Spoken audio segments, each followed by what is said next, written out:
भाइयों, कैसे हो सभी। आशा करता हूँ मेरे सभी भाई अच्छे होंगे और अच्छे से मन लगाकर पढ़ाई कर रहे होंगे। तो मेरे प्यारे भाइयों, आज हम इस वीडियो में प्रश्नावली 7.2 का क्लास 10th का क्वेश्चन नंबर फर्स्ट को सॉल्व करेंगे। आइए मेरे भाई, क्या दिया है। इस बिंदु के निर्देशांक ज्ञात कीजिए। जो दो बिंदु है, ये मिलाने वाले रेखाखंड को 2:3 के अनुपात में विभाजित करता है। तो मेरे भाइयों क्या करोगे, हल में लिखोगे मेरे भाइयों। क्या जो बिंदु है उसको हम मान लेते हैं क्या मेरे भाइयों, P, और उसके निर्देशांक को x y मान लेते हैं। तो यहाँ पे लिख दो हमने माना है ये, ठीक है। और मेरे भाइयों जो दिए गए बिंदु हैं, तो पहले बिंदु को क्या मान लेता हूँ मैं, A मान लेता हूँ। तो पहला बिंदु क्या है, -1, 7। और दूसरे बिंदु को क्या मान लेता हूँ मैं मेरे भाइयों, B मान लेता हूँ। तो क्या है, 4, -3। समझ में आया इतना। अब मेरे भाइयों ये अनुपात है, ये क्या है मेरे भाइयों, M1 M2 है ये अनुपात। तो M1 अनुपात M2 इक्वल टू क्या है, 2:3। आप जानते हो ये, तो ये हो जाएगा M1 equal to 2, M2 equal to 3। Introduction में मैंने अच्छे से समझाया है, आप देख लेना, नहीं देखा है जिसने डिस्क्रिप्शन में लिंक दे दूंगा, ठीक है। तो क्या करोगे, अब विभाजन सूत्र लगाएंगे। विभाजन सूत्र मेरे भाइयों क्या होता है, आप लिख लो विभाजन सूत्र P x, y equal to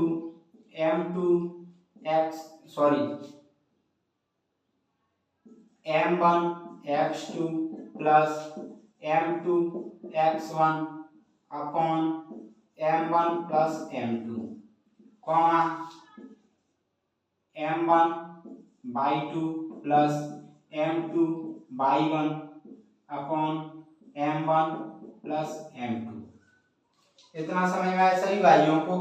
अब देखो M1 कितना है मेरे भाइयों, 2 इंटू x2 कितना है, 4 प्लस M2 कितना है मेरे भाइयों, 3 इंटू x1 कितना है, -1 अपॉन ये कितना आ जाएगा, M1 2 प्लस 3। समझ में आया सभी भाइयों को। कॉमा M1 कितना है, 2 इंटू y2 कितना है मेरे भाइयों, -3 प्लस M2 कितना है मेरे भाइयों, 3 इंटू y1 कितना है मेरे भाइयों, 7 अपॉन ये क्या है, M1 2 प्लस 3। इतना सभी भाइयों को अच्छे से समझ में आया होगा। अब गुणा करोगे तो 2 चौक बराबर 2 चौक 8, ठीक है।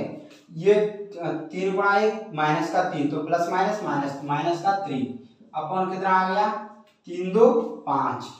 ये क्लियर हुआ सभी को। अब कॉमा, अब इसको आ जाओ 3 दूनी 6, तो माइनस का 6, 7 3 21 प्लस का 21 अपॉन 5। अब यहाँ से सॉल्व करोगे तो कितना आएगा, 5/5। ये कितना आया, 21 में से 15/5। तो यहाँ से सॉल्व करोगे तो 5 एकम 5 1, ठीक है। और ये 5 एकम 5 5 3 15, तो आ जाएगा मेरे भाइयों 1,3। अब ये क्या आ गया मेरे भाई, 1,3 उस बिंदु के निर्देशांक। तो P x, y equal to कितना आ गया, 1,3। मतलब यहाँ पर मेरे भाइयों सूत्र में आपको ये बता दूं, ये कॉमा लगाते हो, इसका मतलब है ये x का मान होता है, ये y का। तो x का मान 1 और y का मान आ गया 3, ऐसे हम लिख सकते हैं, ठीक है। तो यही हमें निकालना था मेरे भाइयों। तो आशा करता हूँ ये क्वेश्चन आपको अच्छे से समझ में आया होगा।